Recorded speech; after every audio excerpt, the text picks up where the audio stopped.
Era la azotea de un edificio muy alto.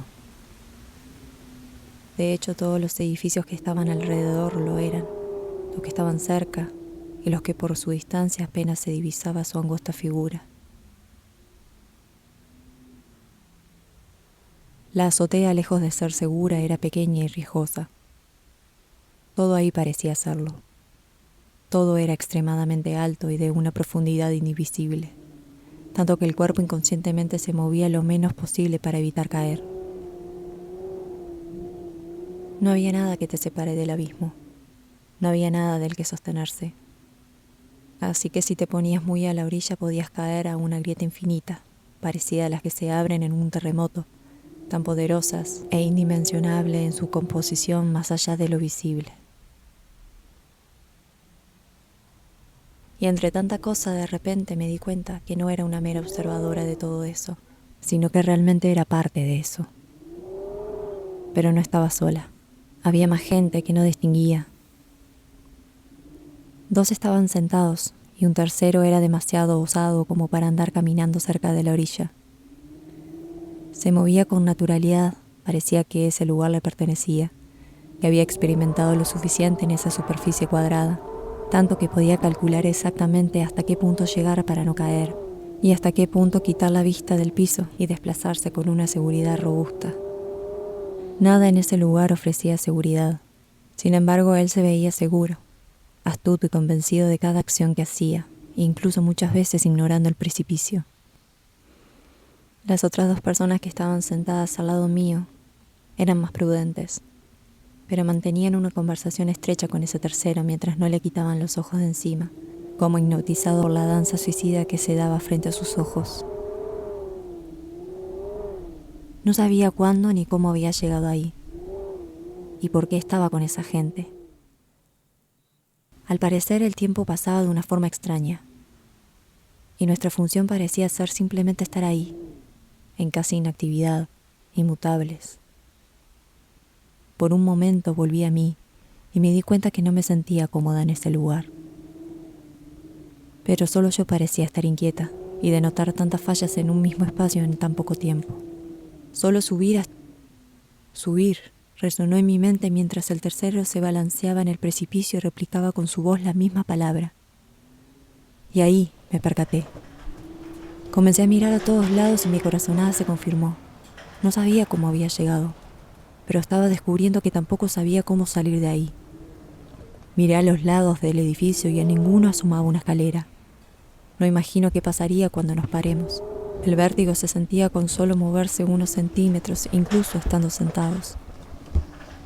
Miré a los 3 y ninguno parecía inquietarse. Incluso hasta los 2 que estaban sentados ahora me parecían distendidos. Imaginé todo lo que iba a pasar y me vino un pánico enorme. Tenía que dar el primer paso prácticamente sin agarrarme de nada. Esto puede ser hermoso para los que les gustan los deportes de riesgo, pero para mí, que mis brazos apenas aguantan mi peso, no lo era. No había ningún tipo de garantía de que saliera con vida de ese lugar. Pero en el medio de ese pensamiento, los 2 que estaban sentados se pararon y caminaron hacia uno de los lados. Por acto reflejo y aprovechando el impulso me levanté también, sin saber qué hacer, solo me movía de a centímetros. Vi cómo se aproximaban al precipicio y al estar cerca de la línea se daban vuelta y lanzaban su pie al aire como si algo ahí abajo recibiera su peso. Se lanzaron casi al mismo tiempo. Impulsivamente intenté copiar su accionar, pero al llegar a la orilla cometí la incredulidad de mirar hacia abajo antes de darme vuelta. Y vi que no había nada en qué apoyarse. Dar ese paso era prácticamente, al menos para la mente lógica, un acto de aniquilación. Pero a esa altura no me quedaba más que confiar. Como algo los sostuvo a ellos, también lo haría conmigo. Y ahí me di vuelta, espaldas al borde del precipicio, y bajé el primer pie. Ahí sentí un calor, una contención y un sonido que me dio alivio, que me tranquilizaba y me daba sostén. En ese momento pasé a otra realidad. Parece que algo hubiera divisado que estaba en problemas y vino a rescatarme. En esa otra realidad era un ser más consciente, porque recordaba todo lo que acababa de pasar. Sabía de dónde venía y a dónde estaba ahora. En definitiva, puedo decir que estoy a salvo porque algo terminó rescatándome de ese desenlace trágico e inminente.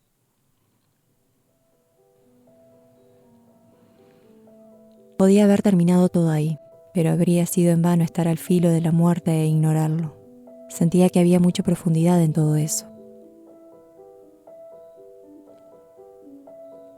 Y así es, me estaba demostrando que la mente es bastante acotada para comprender los infinitos desenlaces y soluciones que pueden existir, y que en los momentos más dramáticos siempre hay algo o alguien que terminan sosteniéndonos en la incertidumbre. Siempre hay algo más.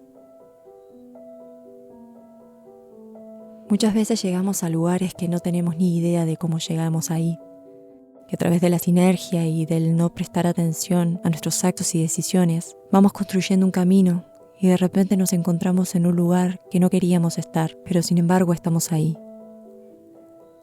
Te resultan desconocidas las personas que están en ese espacio contigo, porque te das cuenta que verdaderamente no las elegiste con presencia, que simplemente fluyó, dejando de lado tus sentimientos y tu conciencia.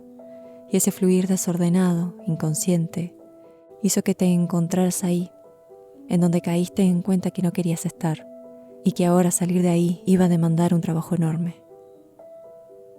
Todo esto me demostró cuán importante es estar presente en cada momento, en cada decisión, cuán importante es actuar desde nuestra verdad, cuán importantes son las personas que elegimos porque en definitiva te terminarán llevando al lugar donde realmente querés estar, o al abismo de un edificio que demuestra poca seguridad e insatisfacción.